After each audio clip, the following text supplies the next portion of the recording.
Terlihat Tuan Wei sedang kabur dari kejaran sekte Tianzhou yang ingin membunuhnya dan mengambil senjata cincin perak yang merupakan salah satu dari ke-20 senjata legenda.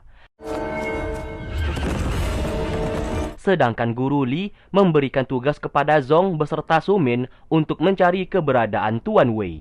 Dan apabila ketemu, mereka harus menghidupkan kembang api tersebut sebagai tanda. Maka Guru Li akan segera datang.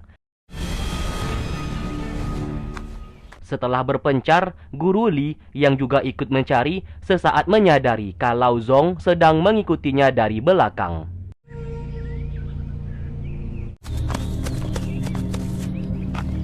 Ternyata Zong saat ini memiliki niat tidak ingin membantunya untuk menolong Tuan Wei, dan ia berpegang teguh tidak akan menolong seorang penjahat. Karena ulahnya itu, Guru Li akan menghukumnya apabila sudah kembali nanti. Su Min akhirnya berhasil menemukan Tuan Wei dan hendak menghidupkan kembang api. Namun tiba-tiba Yi Feng menghentikannya dan ingin membunuh Tuan Wei.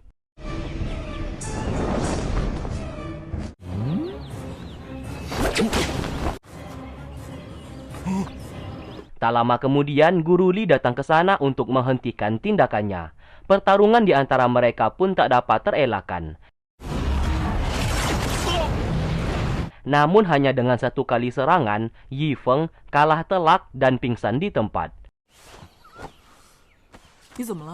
Saat kembali ke kapal, Tuan Wei memberikan senjata cincin perak tersebut. Guru Li segera memegangnya.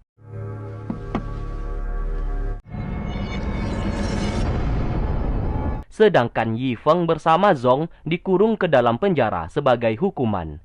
Lalu terlihat Su Min membuka borgol penjara itu dengan maksud membebaskan Yi Feng dan menyuruhnya untuk segera meninggalkan kapal tersebut agar ia tidak dihukum lagi.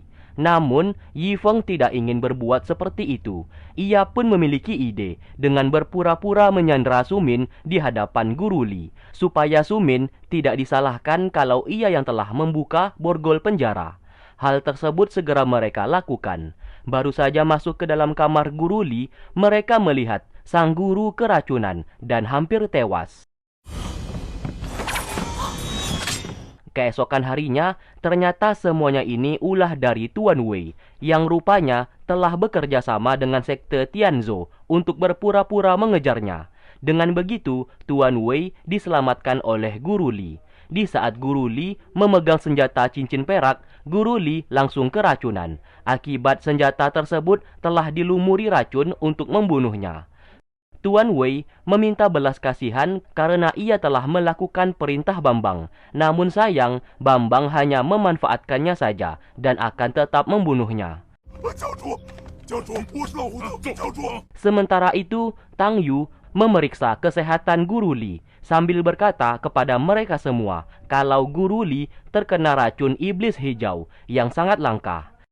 Yi Feng akhirnya sadar kalau Tuan Wei yang melakukan semuanya ini dengan mengolesi racun di senjata cincin perak. Guru Li yang memegangnya maka akan terkena racun tersebut. Bisa dipastikan Tuan Wei telah bekerja sama dengan sekte Tianzhou untuk melakukan ini. Lalu mereka semua mengadakan rapat. Di sini Yi Feng tahu siapa orang pemilik racun iblis hijau. Dan misi mereka saat ini pergi menemui orang tersebut, karena hanya orang itu yang bisa memberikan obat penawarnya. Yi Feng mengajak Su Min beserta Tang Yu, sedangkan Zong dipinta untuk tetap berjaga di kapal. Lalu kita diperlihatkan seseorang yang bernama Tabib Yan, yang baik hati yang selalu membantu warga miskin apabila sedang jatuh sakit. Ia pun mengobati warga tanpa meminta bayaran sepeser pun. Lalu saat ia hendak kembali ke rumah, tiba-tiba tangannya berubah menjadi hijau dan sulit untuk berjalan. Ia pun segera mengambil sebuah pil untuk meredakan penyakitnya tersebut, yang ternyata ia adalah pemilik racun iblis hijau, yang apabila racun di tubuhnya kambuh, maka ia akan berubah menjadi iblis.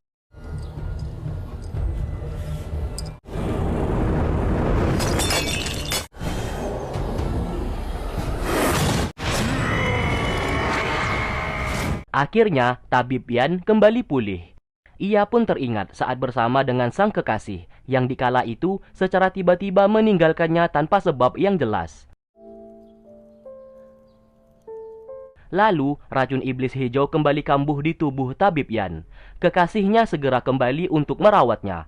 Ternyata, bukannya ingin merawat, ia justru membawa pasukan sekte Tianzhou dan mengambil darah tabib Yan. Dan selama ini, wanita itu hanya berpura-pura mendekatinya saja untuk mendapatkan racun iblis hijau yang dipinta oleh Bambang. Dalam misi tersebut, wanita itu sebenarnya benar-benar jatuh cinta kepada tabib Yan, namun ia terpaksa mengkhianatinya. Saking berbahayanya, salah satu pasukan di sana tak sengaja menyentuh darah tersebut yang membuat ia langsung berubah menjadi tengkorak.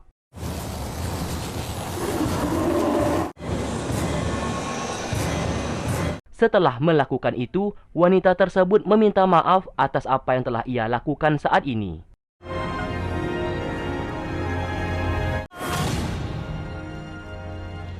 Kembali ke masa sekarang. Wanita tersebut berada di dalam penjara akibat jatuh cinta kepada tabib Yan. Ia merupakan salah satu anak buah dari Bambang. Di sana, Bambang menghampirinya untuk diberikan sebuah tugas. Saat ini, perguruan villa pasti mencari tabib Yan untuk menyembuhkan racun di tubuh Guru Li. Wanita itu diperintahkan untuk segera membunuh tabib Yan, sebelum perguruan villa berhasil menemukannya terlebih dahulu. Dengan sangat terpaksa, ia pun menerima perintahnya. Singkat cerita, Yi Feng berhasil ke rumah tabib Yan dan meminta obat penawar dari racun iblis hijau. Karena Guru Li terkena racun tersebut, tabib Yan yang mendengarkan hal tersebut tentu saja bersedia membantu. Namun ia membutuhkan tanaman herbal yang berada di sisi tebing, karena stok tanaman herbal miliknya tersisa sedikit. Ia tidak memiliki ilmu bela diri untuk mengambilnya. Yi Feng lalu bersedia melakukannya. Ia pun mengajak Su Min untuk pergi dan meminta Tang Yu untuk mempelajari cara membuat obat penawarnya dari tabib Yan. Saat tiba di sisi tebing, mereka pun mulai mengambil tanaman herbal yang dimaksud. Setelah berhasil, mereka pun hendak naik ke atas. Namun sesaat, Su Min terjatuh. Yi Feng segera menyelamatkannya, yang membuat Su Min menjadi salah tingkah. Mereka pun kembali dengan membawa tanaman herbal yang cukup banyak. Baru saja hendak membuat obat penawarnya, tiba-tiba ada seseorang mengetuk pintu. Saat dibuka, ternyata orang itu adalah kekasihnya tabib Yan, yang tiba-tiba menyerangnya yang membuat ia terluka. Dari sinilah tabib Yan mengetahui kalau selama ini ia hanya dimanfaatkan saja. Ia pun sangat kecewa akan hal tersebut. Yi Feng tentu saja tidak ambil diam. Ia pun melawan wanita itu agar tidak membunuh tabib Yan.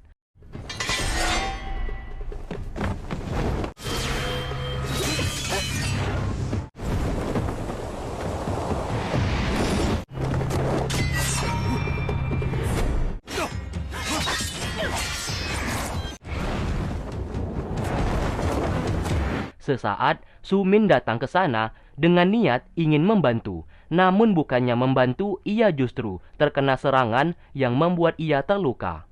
Yi Feng mengambil kesempatan untuk segera membunuhnya.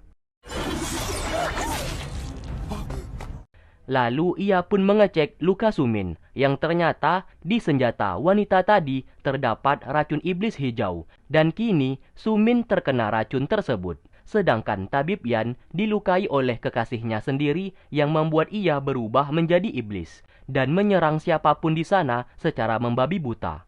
Karena tabib Yan kehilangan kesadaran, ia pun menyerang kekasihnya sendiri hingga tewas.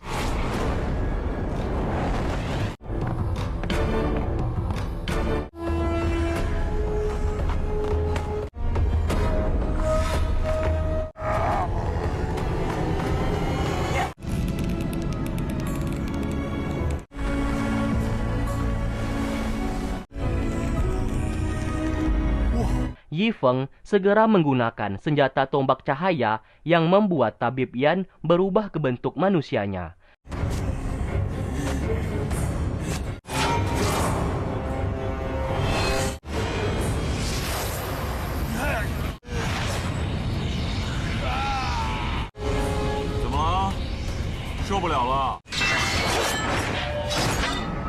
Setelah melakukan itu, ia pun segera kembali. Untung saja, Su Min berhasil disembuhkan berkat usaha dari Tang Yu yang telah mempelajari cara membuat obat penawarnya dari Tabib Yan.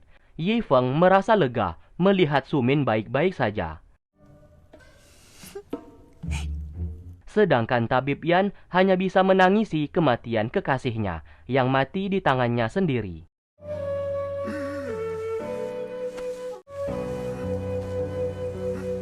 Singkat cerita, obat tersebut diberikan kepada Guru Li dan akhirnya ia pun sembuh kembali. Guru Li sangat berterima kasih atas usaha yang dilakukan oleh Yi Feng. Lalu mereka berdua pun mengobrol di luar. Guru Li merasa bersalah karena tidak mendengarkan nasihat dari Yi Feng untuk tidak membantu Tuan Wei. Seandainya ia mengikuti perkataannya, mungkin saja semuanya ini tidak akan terjadi.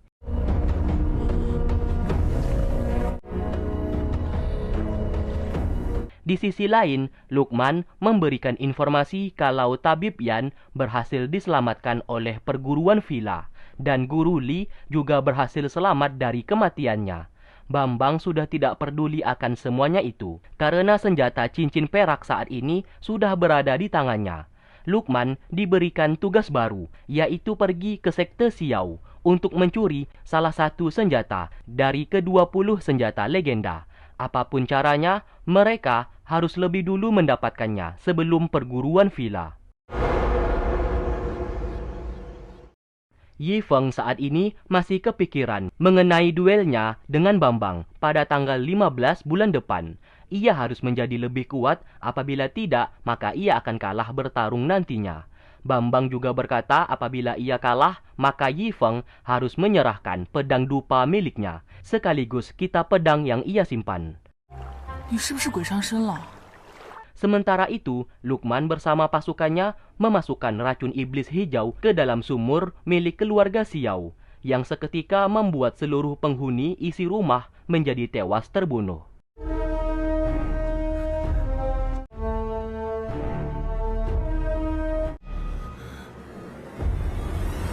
Ketua sekte Xiao akhirnya sekarat dan hendak mati. Anak perempuannya yang bernama Xiaonan menangis sambil memegang senjata golok rusa. Ayahnya berpesan senjata golok rusa tersebut harus ia jaga, dan barang siapa yang bisa mencabut golok tersebut, maka pria itu adalah calon suaminya. Dan setelahnya, sang ayah meninggal di tempat. Para pasukan sekte Tianzhou berusaha membunuh Xiaonan untuk mengambil golok rusa. Namun siapa sangka, Lukman tiba-tiba menghentikan pasukannya sendiri dan membunuhnya karena merasa kasihan melihat Xiaonan.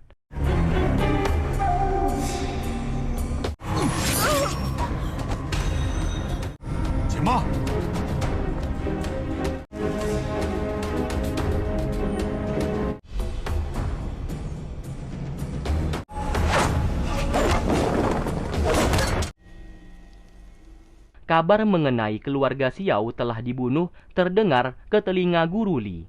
Dikabarkan hanya tersisa Xiaonan yang masih selamat dan membawa golok rusa. Maka dari itu mereka harus segera menyelamatkannya sebelum jatuh ke tangan sekte Tianzhou. Sedangkan Lukman menjelaskan alasan ia menyelamatkannya karena sebenarnya ia tidak ingin membunuh. Ia tahu apa yang dilakukannya merupakan dosa besar, namun ia terpaksa melakukan hal tersebut atas perintah dari ketua sekte Tianzhou. Lukman membenci dirinya sendiri atas kejahatan yang telah ia lakukan selama ini. Ia pun menyuruh Xiaonan untuk pergi ke perguruan villa karena perguruan tersebut tempat yang paling aman. Ia sesaat mencoba mencabut golok rusa, namun tidak bisa.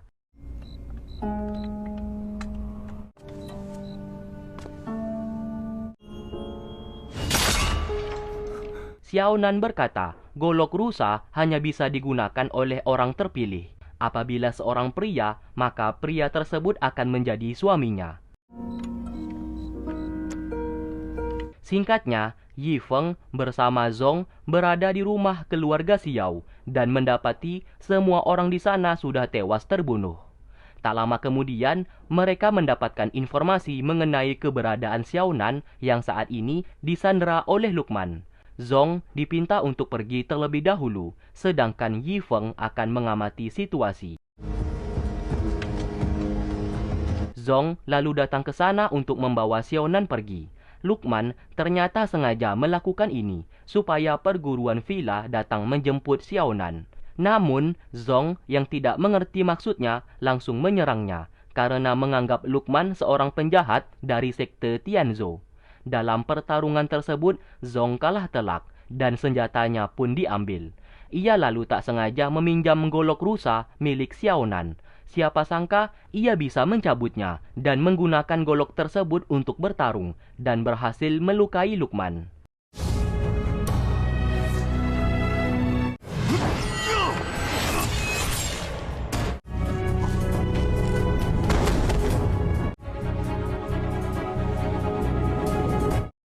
Zong tidak membunuhnya dan meletakkan Lukman yang terluka di atas tempat tidur.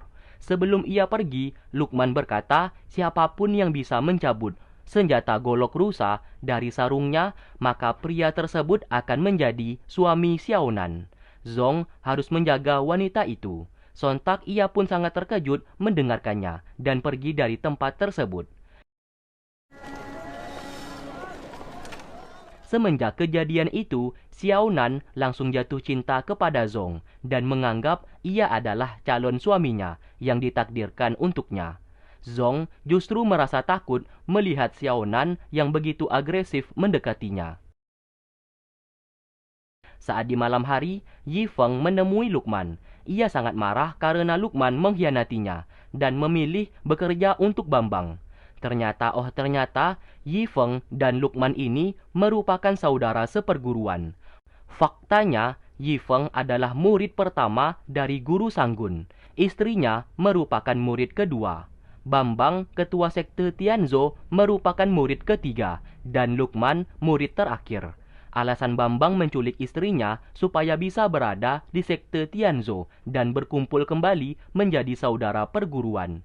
Kini hanya Yi Feng yang tidak mau bergabung bersama Bambang karena Bambang telah melakukan banyak kejahatan.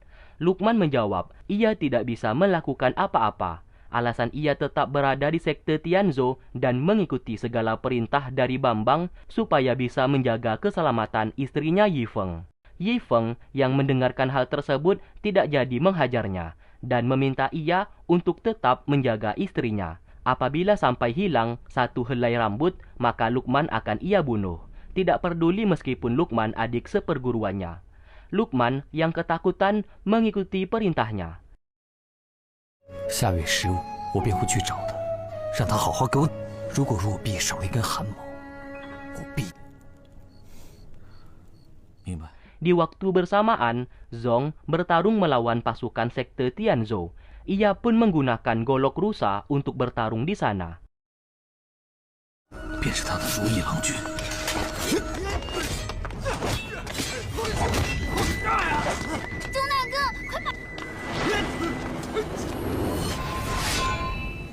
Hingga keesokan paginya, Yi Feng pergi menyusul dan melihat Zong membunuh banyak pasukan.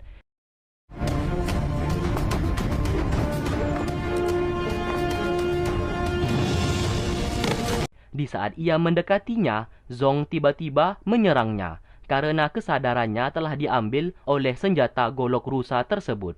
Beruntung, Yi Feng berhasil merebut golok rusa dan mengalahkan Zong di sana.